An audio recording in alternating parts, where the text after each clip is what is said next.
Hey everybody, welcome to the What's Possible podcast with Coach Carter.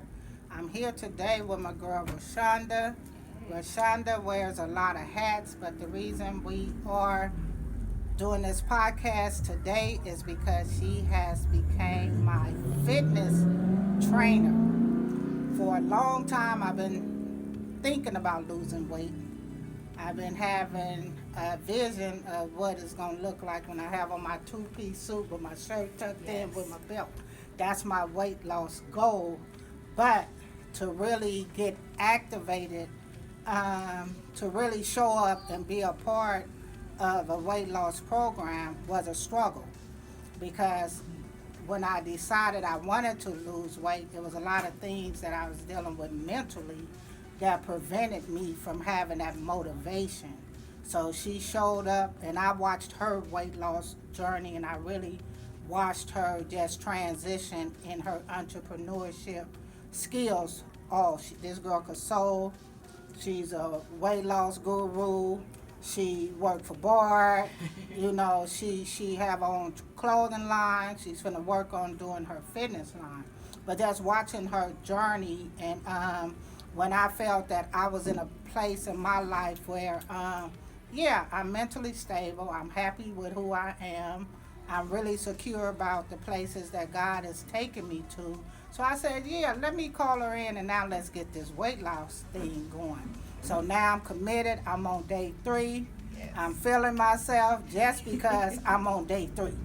I, so for me, that's a big thing because I lose interest and stuff real quick, but I promise you, every day has been something totally different. So I'm gonna let you introduce yourself so I can stop talking. I am RaShanda, aka Massive Fit Doll. That is the name of um, my fitness business.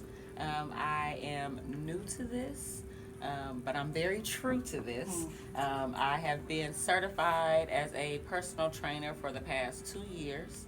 I just became certified as a stretch coach. I'm also certified as a health coach. So I assist with, of course, the physical. I assist with the mental. I assist with the eating. I assist with just support. That's the major thing that I've noticed about women and losing weight is we just want support. We want somebody to be there and hold us accountable and to kind of walk through that journey together. And so that's what I like to bring. I love working out. I work out several times a day, but when it's with a group of women, it's just, I don't know, I light up. I light up and I get excited, and sometimes I get too excited, and I work hard. Yeah. But it hasn't been too stressful. Nah, you work at. I like that you tell us where we're going. Yes. But then your pace of leading us there is what I really enjoy. So let's talk about because when I first met you, you was a seamstress. Yes. So let's talk about your journey From a seamstress to now. to just your transition mentally. Oh. Where.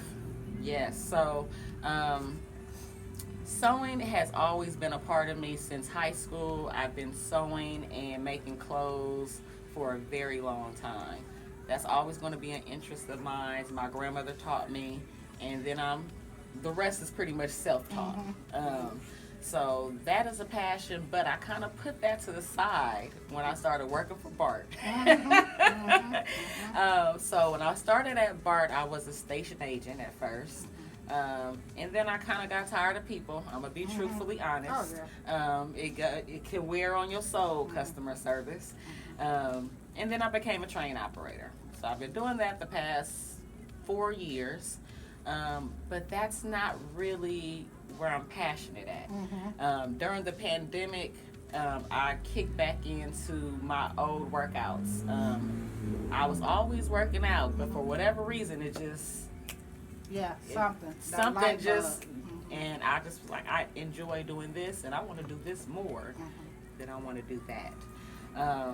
What ended up happening is the Lord came and just snatched me out of the Bart situation. Unfortunately, I had an incident on my train that knocked me out mentally. It really, really tore me down. I had a young man OD on my train off of fentanyl. Young man, and I keep stressing young man because I am a mother of 4 boys. My oldest is 23. I have a 21-year-old, a 17-year-old, and a 15-year-old. So when I seen that young man, I seen my sons. It scared the mess out of me, and I just wasn't right. In that role as a train operator, I have to be a train operator. I can't be RaShanda. And that is not enough for me. RaShanda loves to help people, and I couldn't help him. I was told to go back on the train and continue on, and I just had to leave that young man in the hands of other people. And I froze. I froze, and I called out to Jesus because I didn't know what else to do. So once I got off that train, mentally I was tore down, and I took off of work. That was last November, and I literally just went back to work February. But during that time, a lot of prayer, a lot of fasting, a lot of meditation, a lot of reading my Bible led me to walk out on faith and go and pursue my fitness business full time. So that's what I'm doing. I only work for Bart on the weekends now. That makes me happy, and shortly, God willing, I will be walking away completely, and I'm okay with that. It feels good, honestly, to say that, because I don't want to be locked down to a company. This is freeing for me, and I just want to be free. Right. I just want to be free. I just want to go back to that because people don't understand purpose. Yeah. See, our life is already predestined. God already knows where He's going to have us. And a lot of times we stay committed to these 9-to-5 jobs. Right. Because we think that's the means to the end. Right. But for you to say that situation happened on board, and everybody knows y'all make good money at board. Oh, yeah. But for you to say one situation that lets you know that you had to be dehumanized. Right. To drive board made you say, this ain't gonna work for me. And at that point, start pursuing what God showed you was more of a passion. Right. Which is more important to women through fitness. So now that you're doing the fitness thing, yes. Because I'm trying to figure out what's my next step. Because with my working a 9-to-5, doing hair and doing, none of that is fulfilling for me. Right. Being influential in my community and helping people recover from trauma, yeah. That's my passion. Absolutely. But balancing people's lives is not lucrative. I get it. Yeah. I understand. You know, it's not lucrative. So, and you don't get a lot of donations to help people. Right. You get donations to keep people traumatized. So my struggle is trusting God is to be able to sustain my life and keep the passion that He gave me for people alive. Yeah. So that's my struggle. So for you to walk away, like you say, from board, that good money, them good benefits. Oh yeah. And to your fitness on faith, that's big, because somebody needs to hear that. Because somebody's struggling with making their job their resource when God is the source. God is the source. And I think that was good that you spoke on that. So with your weight loss, how much weight have you? Oh man, I actually lost 60 pounds. And I feel like it's more than that, because for a long time I wouldn't get on the scale. Yeah, like me today. I'm like, a lot of us don't like that scale. And you know what? Even as a personal trainer, I'm not big on the scale. I'm big on how you feel, how you fit in your clothes. When you look in that mirror, yeah. What does that feel like for you? And your measurements. That's it. The scale is going to go up and down. The scale doesn't matter, but your measurements, how you feel, all of that matters. The scale's going to go up and down because when you lose weight and you're working out, you're lifting weights, you're actually gaining muscle. So that fat turns into muscle. Not necessarily turns into muscle, it don't work like that. Right. But you have your muscle, you have your fat, right, that sits on top of it. Once you start losing that fat, that muscle becomes more defined. But it's also the same amount of weight Right. as the fat that you're losing. So don't get discouraged. I have a client that's been working out with me since January. Very consistent, very consistent. She just revealed to me that she doesn't feel that she is actually making any progress. I have to show her. You have made plenty of progress. You may not see it on that scale because that's what she's basing everything off of. So it's not a number. It's how you feel and how much energy you have. That's it. And Losing the weight is going to come off. It's going to come off. But it's also eating right, working out, getting rest. All three of those work together to make sure that you, quote unquote, getting toned and losing weight. But it's not toned. You're just gaining muscle. That's it. And it's something when we was working out yesterday that I learned when you said you have to tear the muscle. You have to tear that muscle up. So when you're working out, you want to max out. Don't be cute. Those 5-pound weights is only going to take us so far, right? We want to go as heavy as possible, so much so where you holding it like this. That's tearing up your muscle fibers. When you tear your muscle fibers up, you rest the next day, your muscle fibers are actually building themselves back together to become stronger. And that's how we build muscle. So that's what we want to do. We want to tear the muscles up every time. I know you walk away, you be like, oh my gosh, coach, please stop. But trust me, a couple of weeks from now, you're going to be like, okay, I need more. Because that ain't enough. And that's how I feel. Just being in it 3 days. I mean, I can't even explain that how my energy level has changed, how I think about what I'm going to eat before I eat, and all that. And we ain't even got to the diet part. But like I was telling you, I ain't drunk no soda, I ain't had no chocolate. And I'm very proud. Since we started Monday. But it's because I feel that I'm mentally there. Yeah. So I think that plays a big part with a lot of people, even in life general. Your lack of motivation has a lot to do with how you processing the stuff that you're dealing with. So when you transition from that traumatic experience that brought and to your workout, did you get obsessed with it because of that, or did you learn how to balance it out, or how did that? So I had a very good therapist. Okay. Black woman. Therapy is good. Listen, get you some therapy. Find you a therapist. There are plenty of black. If you feel that you need a black woman or a black man, reach out. They are there and they are readily available to help us. My therapist, and I still talk to her, wonderful. Twice a week. She had me do so many different things, breathing exercises, and just putting myself outside and kind of recognizing nature, close your eyes, just think. So I didn't have an opportunity to get obsessed with working out. And actually, I really didn't work out. I gained weight from November to December because I was really, truly depressed. I was really laying in that bed. I still ate the same, but I wasn't moving.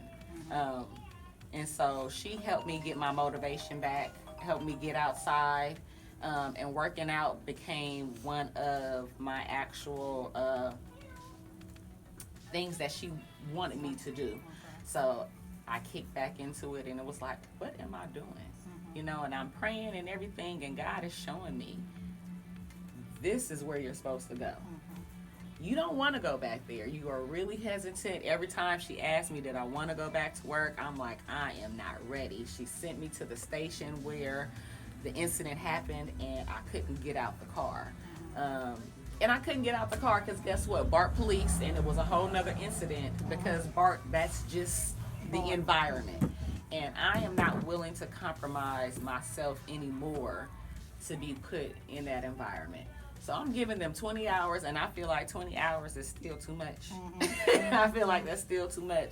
But I double down on my faith. And honestly, I don't know where it came from other than I can just, the Holy Ghost just came. I don't know. I really don't know. But I doubled down on that faith and told Bart I'm just going to be part-time, and that is it. And when I step back on Bart property, every time I see somebody new, oh my God, I can't believe you went part-time. Oh my God, I can't believe you went part-time. How are you surviving? And how are you and my first paycheck, trust me, I ain't seen a number that low. Ooh, baby, hold on. Since I was a teenager, I was like, who making this kind of money? But you know what? I was like, I'm going to pray on it. And I ain't missed a bill. I ain't missed a meal. I ain't missed a beat. God has provided everything that I need. The very first class, a young lady walked up in here. We hadn't even worked out yet. And I had woke up that morning. I was like, Lord, I just need some more clients. I just need some more clients. Before we even started working out, she said, I want to hire you as my personal trainer. What? Right then. Right then and there. And then was like, to tell you that I'm serious, I want to pay for your business cards. Are you kidding me right now? It was nothing but God speaking through that woman. And I'm just like, you fired me up. Because honestly, 2 weeks before, my son came up here for spring break. And he was like, Mom, I think I want to come back home. He's down there with his dad. And I instantly was like, oh, shoot, I got to go back full time. And was about to really, really walk away from my faith and my calling. And I sat down and prayed about it. Because I had to ask God, like, I need you to really show me. I stopped asking him to tell me because he ain't gonna do that. I learned that lesson the hard way. But he showed me that no, stay consistent. Stay on this.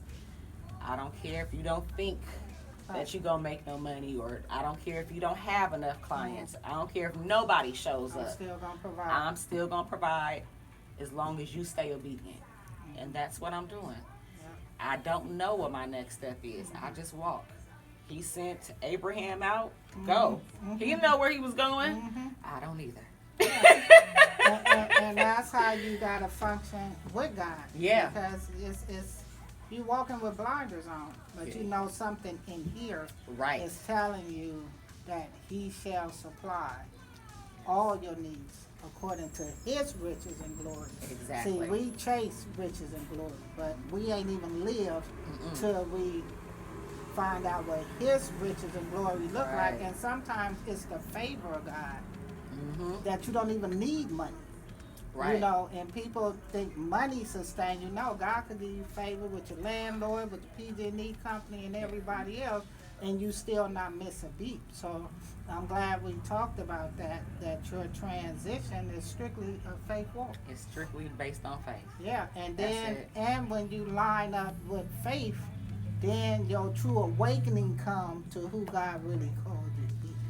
I was talking to somebody else about we don't even know who we are till God really show us what the direction He has for us. We just imposters in this world trying to figure it out based on what we experience and what we've been exposed to. But it's when God say, I put the stamp and I validated you as this for this reason, then you could walk with that sure, firm confidence and relying and knowing that even if I go to sleep with nothing, I'm going to wake up to something. Absolutely. And that's the cue. So we're going to stop right there.